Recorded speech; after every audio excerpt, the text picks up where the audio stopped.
오늘 본문의 내용은 8장 15절부터 18절까지는 쉽게 말하면 다윗의 그 통치가 아주 공평하게 잘 하고 있다, 이제 그런 내용이고요. 그래서 왕 혼자 통치할 수 없잖아요. 그래서 가만히 보면 좋은 인물들을 세우는, 이제 쉽게 말하면 장관들이, 이제 군의 전체 통치자 이 장관, 또 보니까 행정장관, 그리고 경제장관, 그리고 하나 보니까 지금 말로 하면 뭐 서울시장이나 도지사, 이런 그 관리들을 임명을 해서 나라를 아주 잘 통치하는 이제 그런 내용이 담겨져 있습니다. 오늘 본문에서 15절에 보면 다윗이 온 이스라엘을 다스려 다윗이 모든 백성에게 정의와 공의를 행했다. 이 말은 아주 한마디로 말하면 모든 사람들에게 똑같이 대했다. 가장 중요한 일이 뭘까요? 지금 이제 우리나라 상황을 보면 왜 자꾸 싸울까요? 서로가 지금 이제 공격만 하지 받아들이지 못하는, 그러니까 수긍하지 못하는 거예요. 이게 이제 앞으로 제가 볼 때는 나라가 더 힘들어질 것 같은 생각이 들어요. 이게 정권이 이제 바뀔 때마다 더 힘들어지지 않겠나.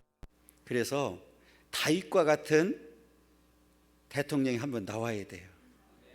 그래서 이 말이 오늘 굉장히 중요한데, 공이라고 그랬잖아요. 그죠? 공의를 했다. 공의. 그랬으니까 이런 말이더라고요. 공의란 원어적 의미는 재판의 판정, 사법적 결정을 뜻하더라고요. 그리고 의는 정직과 올바름 그랬어요. 그리고 혹 선함 그랬으니까 다윗이 한 국가의 왕으로서 통치할 때 사법적 재판에 있어 공정한 판결과 정의로운 집행으로 인해 이스라엘을 공법이 물같이 정의가 하수같이 흐르는 나라로 만들었다. 그러니까 편견이 없었다, 그 말이거든요. 그러니까 지금은 무슨 뭐 판결을 해도 대부분에서 확정돼도 믿지 않는 나라가 되어버렸으니, 그런데 우리 일반적인 국민들이 생각할 때는 상상을 할 수 없는 일이거든요. 우리 박미정 권사님도 경찰서 갔죠. 가서 죄도 없는 분이 가서 이제 조사를 받는 일이 생겼었는데, 경찰서에서 오라고 그러면, 뭐 검찰청에서 오라고 그러면 갈 수밖에 없잖아요. 그럼 가서 거기 뭘 어떻게 할 수가 없잖아요. 그리고 뭐 거기에 따라서 결정되면 그냥 따를 수밖에 없죠. 그런데 이게 요즘은 서로가 못 믿는 시대가 돼버린 거예요. 그러니까 이게 판사들이, 검사들이, 하고 판사들이 결정을 해도 안 받아들이니까 안 믿는 거죠. 이게 왜 이런 일이 벌어졌을까? 그런데 이 다윗은 이게 불법이 없었다, 그 말이잖아요. 그러니까 나라를 통치할 때 공의가 자리 잡은 거죠. 그러면 이게 이제 통치할 때 왕 한마디면 어떻게 돼요? 다 따르고 믿고 따를 수밖에 없는 거죠. 그런데 지금은 뭔 얘기하면, 누가 무슨 얘기하면 믿질 못하는 거예요. 예를 들어 지금 저는 깜짝 놀랐는데, 그 더 탐사라고 하는 데서 대통령이 어디 가서 술 먹었다, 그게 지금 있잖아요. 그런데 지금 밝혀졌어요. 그게 거짓이라고 밝혀졌는데도 여전히 안 믿는 쪽이 있어요. 그런데 그 말을 하고 싶은 게 아니에요. 그럼 이 사람들이 왜 그랬을까? 왜 거짓말인 거 뻔히 알면서 그랬을까? 그 사건 한 번 딱 터뜨리면서 이게 그 유튜브 나가잖아요. 하루에만 2,100만 원 벌었답니다. 그날 당일 하루만. 그 2,100만 원이니까 그동안에 이것을 계속 하면 거기 들어오는 구독자들이 있을 거 아니에요. 그러니까 이게 길고 끌고만 끌고 갈수록 뭐 내가 예를 들어서 벌금을 물던 뭐 가서 뭐 감옥 가서 며칠 살고 나오던 돈이 나온다는 거예요. 그래서 이게 사실이 아니냐 이게 떠나서 구독자를 끌어들이기 위해서는 그런 사기를 쳐야 된다네요. 아니 나와 있더라고. 저는 뭐 제가 개인적으로 말하는 게 아니라 저는 보고 얘기하는 거예요. 그날 당일만 2,100만 원 벌었대요. 거기에 이제 들어오는 수익금이 그렇다네요. 그러니까 구독자가 많을수록 돈이 많이 들어오니까. 그러니까 이게 거짓말을 사실인 것처럼 판치는 세상이 돼버린 거예요. 그런데 문제는 거짓말로 드러나도 그것을 믿지 않고 여전히 사실로 받아들인다는 문제에 있는 거죠. 왜냐하면 그 사람들은 끝까지 사실이라고 해야 계속 또 와서 이게 뭔 얘기 또 볼 거 아니에요. 반복된다는 거예요. 그래서 그 말을 들으면서 결국은 돈이었구나. 이게 돈이었구나. 깜짝 놀라는 일이 벌어지는 거예요. 그런데 이제 다윗은 나라를 잘 통치했다 그 얘기잖아요. 편견이 없었다. 그러면 왕이 한마디 하면 그대로 믿고 그대로 받아들이는 거예요. 좀 우리나라도 이런 세상이 왔으면 좋겠다. 제가 대통령 했는데 그런데 참 웃음소리가 기분 나쁘네. 약간 비웃는 거거든. 제가 늘 얘기하지만 활짝 벌리는 건 진짜 웃는 건데 입을 약간 벌리고 하는 거는 아주 기분 나쁘거든. 웃긴 웃어. 웃는데 비웃는 웃음이야.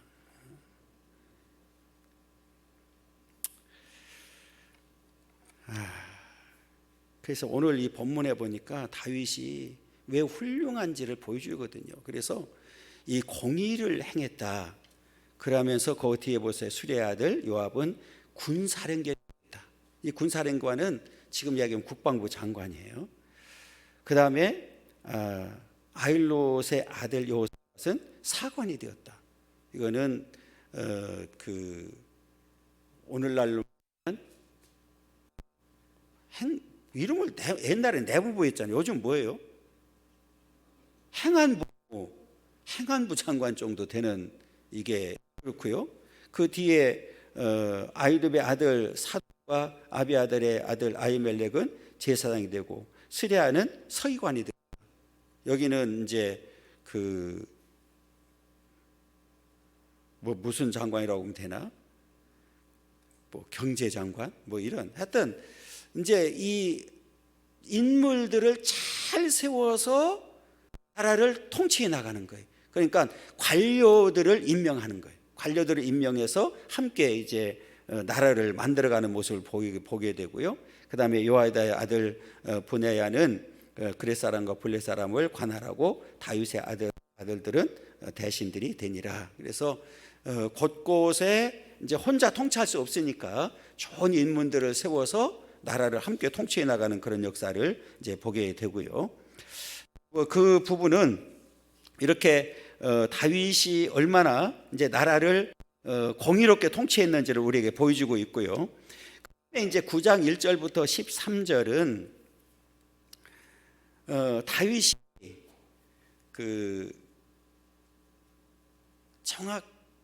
아주 정확하지는 않지만 한 20년 전에 약속한 20년 전에 약속한 그 언약을 기억을 해요.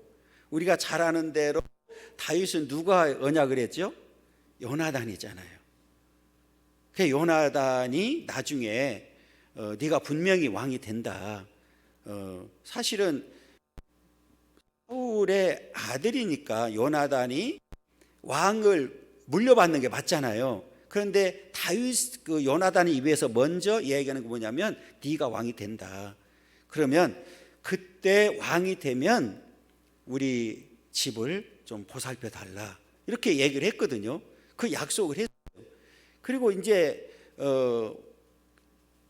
그동안에는 다윗이 유다 지파를 중심으로 왕이 됐지만 이제는 명실공히 모든 통일 왕국의 왕이 됐잖아요.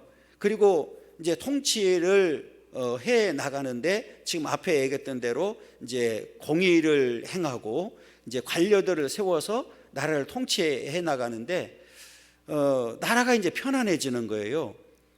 그리고 갑자기 오래전에 있었던 언약을 기억합니다. 그래서 그 언약을 기억하고 난 다음에 그러면 사울의 집에 지금 남아있는 자가 누구냐? 그렇게 물으니까 시바입니다. 이렇게 이야기를 하죠. 그럼 불러와라. 이제 불러왔어요. 그러면 그 시바에게 물어요. 사울의 집에 남아있는 자가 누가 있느냐? 이제 이렇게 이야기하니까 무비보셋을 얘기하죠. 무비보셋은 요나단의 아들이잖아요. 그런데 이 무비보셋은 자기 사울의 이제 손자가 되니까 사울하고 다윗은 어떤 관계예요? 원수 관계잖아요. 원수 관계. 그러니까 지금 다윗이 승리하고 사울이 망했단 말이에요. 그러니까 이제 왕가가 몰락을 해버렸어요. 그러면 지금 원수의 집안이 망했을 때는 그 집안에 있는 씨를 어떻게 할까요? 그냥 말려버리잖아요. 우리나라도 그랬잖아요. 이제 왕족이 바뀌면 씨를 말려버리잖아요. 그러니까 지금 무비보셋 같은 경우는 산속에서 숨내는 거예요. 그냥 이게 사는 게 아니죠. 왜냐하면 지금 사울 할아버지였던 사울과 다윗의 그동안에 싸움이 있었고 그 다음에 그 싸움에서 지고 그 왕가가 몰락해 버렸고 다윗이 왕이 된 다음에는 지금 뭔지 모르는 거죠. 그러니까 산에서 숨어 지냈단 말이에요. 그러니까 시바가 지금 어느 지역에 지금 요나단의 아들 무비보셋이 살고 있습니다. 이렇게 이야기를 합니다. 그때 이 다윗이 그를 데려와라 이렇게 명령을 하지요. 그래서 이제 그 무비보셋을 데려오는데 여러분 데려올 때 무비보셋 입장에서 생각하면 어떤 마음으로 왔을까요? 이제는 죽었구나. 그렇잖아요. 이제는 내가 산속에서 그동안 숨어서 지냈는데 이제는 꼼짝없이 죽게 생겼구나. 왜냐하면 사람을 보내서 좀 왕이 데려오라고 그랬으니까 얼마나 무서웠겠어요. 이제는 끝났구나. 이제는 죽게 됐구나. 이제 이런 생각을 하겠죠. 왜 그것이 뒷받침되는 오늘 중요한 단서가 하나 있어요. 뭐냐면 다윗이 무비보셋을 보고 두려워 말라 이 말을 해요. 그러니까 지금 무비보셋이 다윗 앞에 올 때 얼마나 떴는지를 보고 있거든요. 그러니까 벌써 겉을 보더라도 알 수 있잖아요. 그러니까 이 다윗이 가장 먼저 한 말이 뭐냐면 무비보셋을 향해서 두려워하지 말라 얘기해요. 그러니까 이 무비보셋이 올 때에 지금 다윗이 굉장히 부드러운 음성으로 무비보셋을 부릅니다. 네가 무비보셋이냐 이렇게 물어요. 그리고 나서 뒤따라오는 단어가 뭐냐면 두려워 말라 이렇게 얘기를 해요. 그러니까 지금 인간적으로 생각할 때는 무비보셋 입장에서는 꼼짝없이 죽을 수밖에 없구나, 이제 죽게 되었구나, 이제 이런 생각을 하고 왕 앞에 왔을 때 왕이 굉장히 부드러운 음성으로 자기 이름을 부르면서 두려워 말라 이렇게 이야기를 합니다. 그리고 무비보셋은 두 다리를 쓸 수 없는 장애를 가지고 있잖아요. 그리고 지금 근근히 그 산에서 숨어서 사는데 형편이 얼마나 어려웠겠어요. 그렇잖아요. 한번 생각해 보세요. 그냥 마음 놓고 살 수 있는 것도 아니고 언제 뭐 내가 들통이 나서 언제 죽을지도 모르는 그런 상황이니까 형편도 어렵지, 내가 육체적으로 장애도 가지고 있지. 그러니까 얼마나 불편하게 힘들게 살았겠어요. 그래서 그나마 이제 목숨을 보존하고 살고 있는데 왕이 부르니 얼마나 무서웠어요. 그런데 왕을 만나자마자 아주 부드러운 목소리로 네가 무보셋이냐 이렇게 묻더니 두려워 말라 이렇게 이야기를 합니다. 이 다윗이 이제 그를 이제 불러서 오늘 거듭해서 반복하는 아주 중요한 단어가 있어요. 그게 뭐냐? 내가 그에게 은혜를 베풀겠다고 하는 그런 약속이에요. 그래서 처음부터 부를 때에 자, 우리 9장 1절 끝에 보세요. 그 사람에게 은총을 베풀리라 하니라. 그리고 3절 중반절 보게 되면 하나님의 은총을 베풀고자 하노라. 그리고 7절 중반에 보면 내게 은총을 베풀리라. 지금 다윗이 언약을 기억하고 사울의 집안에 있는 사람이 누군지 찾고 그 찾는 목적이 어디 있느냐면 뭘 베풀려고? 은총을 베풀려고. 그냥 내가 적당히 뭐 이렇게 베푸는 그 정도가 아니라 중요한 게 뭐냐면 은총을 베푸는데 그 사람에게 처음에 은총을 베푸는데 어떤 은총? 하나님의 은총을 베푼다. 그냥 자기 어떤 감정에 사는 게 아니라 나는 하나님과 약속을 했어요. 요나단하고 약속할 때 두 사람의 약속이지만 누구 앞에 약속을 했어요? 하나님 앞에 약속을 했기 때문에 은총을 내가 베풀겠다 이렇게 얘기를 해요. 그리고 나서 내게 은총을 베풀리라 실행을 하는 거예요. 자, 오늘 제가 그 말씀을 드렸던 대로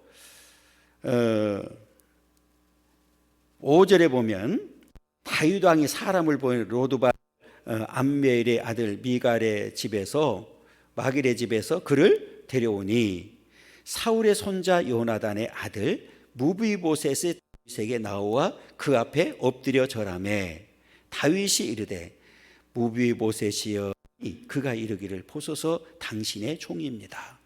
다윗이 그에게 이르되 무서워하지 말라. 지금 덜덜덜 떨고 있는 거잖아요.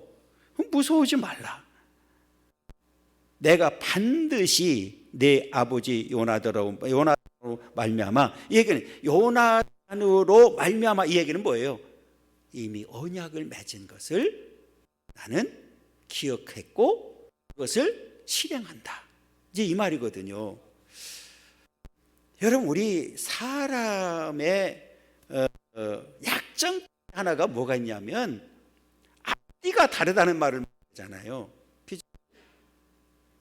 약속은 해놓고 뭐하지 않는, 지키지 않는 일들이 너무 많다는 얘기죠.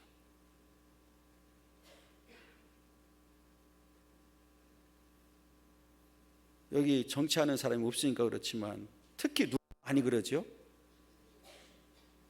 참 내가 또 정치록 앞에 해놨으니 뭐 답을 줘놓고 또 물어보니 그렇잖아요. 그러니까 약속을 해놓고 지키지 않는 일들이 너무 많죠. 그런데 요나단 기억한 거예요. 그래서 내 아버지 요나단으로 말미암아 내게 은총을 베풀리라. 내가 내 할아버지 사울의 모든 밭을 다 내게 도로 주겠고 또 너는 항상 내 상에서 떡을 먹을지니라. 뭐처럼 했어요?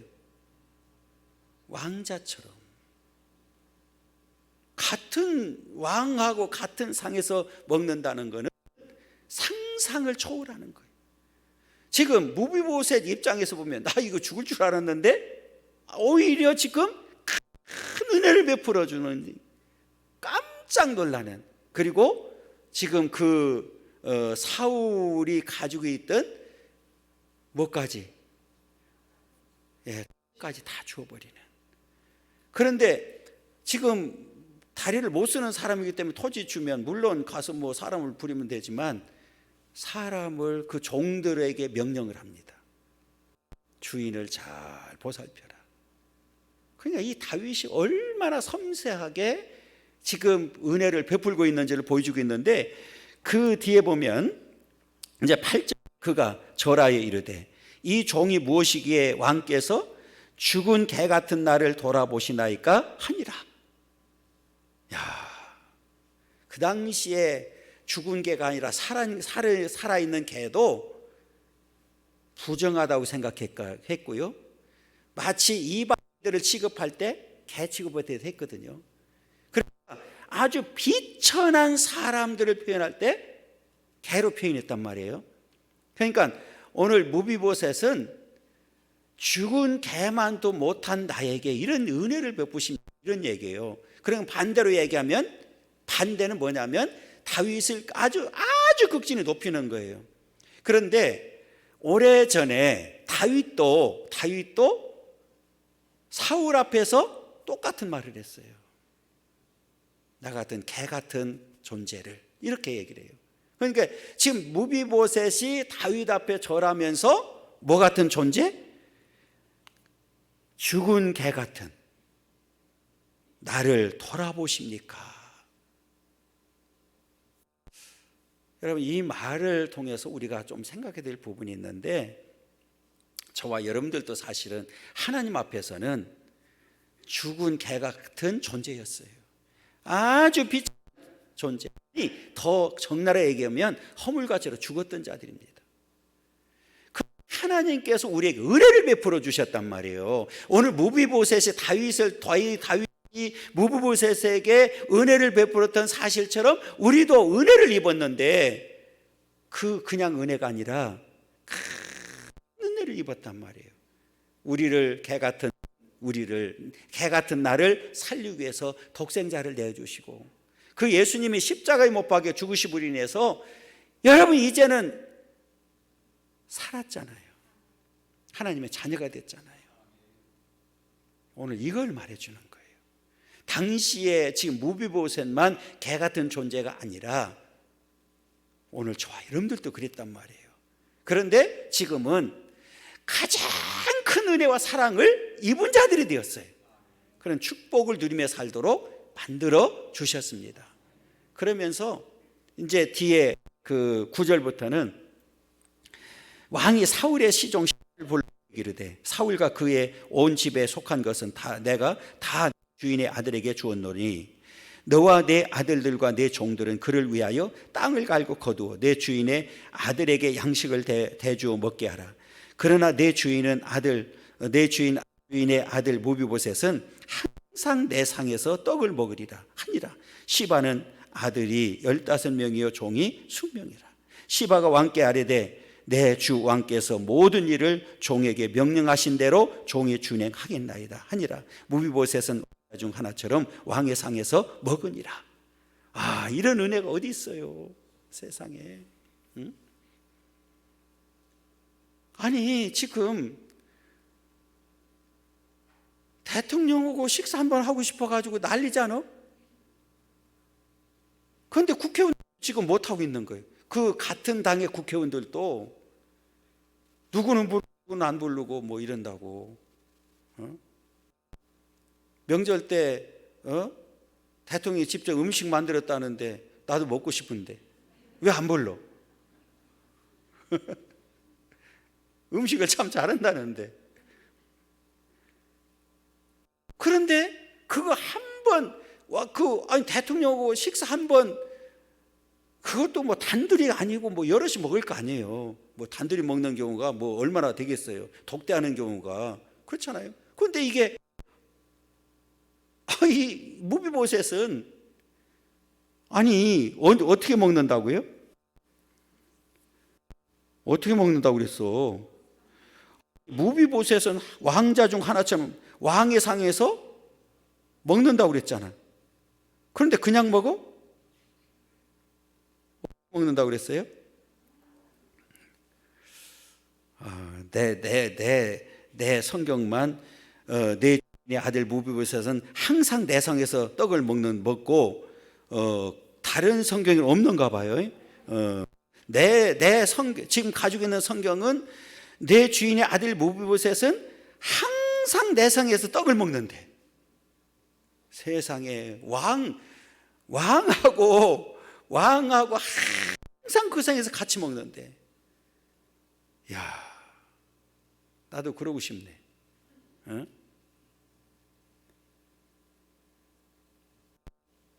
그러면서 더 얘기한 게 뭐냐면, 무비보셋은 왕자 중 하나처럼 왕의 상에서 먹는다.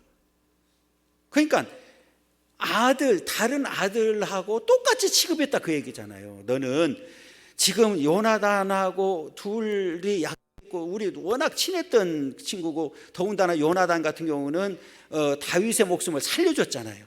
자기 아버지의 명령을 거역하면서까지 다윗의 목숨을 살려줬잖아요. 그러니 그 생각하면 아들이죠. 그렇잖아요. 요나단은 이제 없어졌지만 아들과 똑같죠. 이 아들과 똑같이 취급하면서 그 왕의 상에서 왕자들과 똑같이 싸도록, 그것도 항상. 다윗은 여러분 얼마나 하나님의 사랑을 받았고 사랑과 은혜를 베푸는 자인지를 보여주는데, 왜냐하면 앞에 말씀드렸던 대로 우리나라도 마찬가지고 뭐 북한도 마찬가지잖아요. 북한도 자기 애들을 죽여요, 안 죽여요? 글쎄 요즘 이렇게 뉴스를 보고 또 뭐 신문상에 이렇게 나온 거 보니까 김정은이가 자꾸 딸 데리고 나오잖아. 딸 들고 그 막 쏘고 막 하는데, 그 이유를 왜 딸을 갑자기 데리고 나오는지 그 이유를 이제 설명하는 가운데 이런 게 있더라고요. 그 사실인지 아닌지는 난 몰라요. 지금 김정은이 동생이 누구 있어요? 김여정이 있잖아. 그 부인이 누구예요? 이설주잖아. 둘이 암투가 있는 거예요 지금. 그리고 만약에 김정은이가 죽고 나면 누가 그 이유를 할 거냐? 그때에 딸을 데리고 나왔다는 얘기는 자기 이설주 들어줬다는 거예요. 믿거나 말거나. 아니 뭐 그렇게 나와 썼더라니까. 나는 그냥 있는 그대로 얘기하는 거야. 그 암투가 있는데 딸을 공개적으로 데리고 나오는 거는 그 명시적으로 이후에는 딸의 엄마가 첫째다 이 얘기예요. 그렇다네요. 그냥 그렇게 믿어요. 그리고 궁금하면 김정일한테 가서 물어보고 와. 그리고 나한테도 알려줘. 참, 그러니까 이게 막 그 정적을 다 죽이잖아요.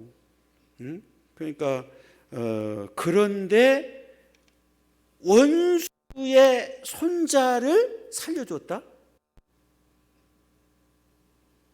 그러면 언제 어떤 일이 또 벌어질지 모르잖아요. 그 사람 중심으로 해서 그 역사적으로 보면. 그런데도 다 그걸 용서하는 모습을 보여주고 있어요. 그러니까 다윗이 참 멋있는 사람인데, 자, 무비보셋에게 12절 보면 어린 아들 하나가 있으니 이름은 미가더라. 시바의 집에 사는 자마다 무비보셋의 종이 되니라. 무비보셋이 항상, 야, 이거 또 나오네. 상에서 먹음으로 예루살렘 산이라. 는 두 발을 다 절더라. 큰 왕의 은혜를 입고 얼마나 그 사랑을 입고 사는지를 보여주고 있거든요. 여러분, 오늘 본문에서 우리가 기억해야 될 건 뭐냐면 다윗처럼 그 언약은 반드시 지켜야 된다는 거예요. 우리가 하나님 앞에 약속한 것은 반드시 뭐 해야 돼요? 지켜야 된다는 거예요. 여러분, 그 약속은 우리 사람과 사람 사이에 한 것 같지만 하나님 앞에 한 거예요. 그리고 요나단하고 다윗이 그렇게 이 약속한 약속을 하나님의 약속으로 본 거예요. 그래서 그것을 다 지키는 모습을 우리에게 보여줬거든요. 마찬가지로 이제 저와 여러분들은 언약의 백성이에요.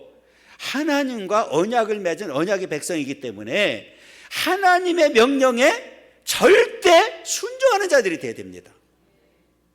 그리고 우리는 그 언약의 백성으로서 약속을 지키는 거예요. 그럼 약속을 지키는 게 뭐예요? 오늘 이 시간에도 여러분들은 약속을 지킨 거예요. 죄송하지만 이 자리에 안 오신 분들은 약속을 어긴 거예요. 하나님 앞에서 이미 약속을 어긴 거예요. 왜? 우리는 하나님 앞에 신앙생활 할 때에 약속을 하는 거예요. 하나님 앞에 이렇게 살겠습니다. 이렇게 신앙생활을 하겠습니다. 특히 임직을 받는 분들은 선서를 합니다. 서약을 합니다. 서약 속에 다 들어있어요. 그 약속을 어긴 거예요. 그냥 제가 그냥 말하는 게 아니에요. 그래서 제가 자꾸 중직자들을 뭐라고 하는 이유도 거기 있는 거예요. 왜? 이미 하나님 앞에서 약속을 했기 때문에 그런 거예요. 분명히 이 자리에서 묻고 예하고 대답했어요. 그리고 절대 순종하고 성경의 권위에 따르기로 약속을 했어요. 그러니까 그 약속을 우리는 해야 됩니다. 지켜도 되고 안 지켜도 되는 것이 아니라 반드시 지키는 자들이 돼야 돼요. 오늘 다윗과 같이 오늘 하나님 앞에 약속을 지킬 수 있는, 지키는 그런 삶이 되기를 원합니다. 그래서 앞으로 남은 생에 정말 하나님 앞에 신앙생활도 잘하고 멋지게 살아가기를 간절히 소망합니다.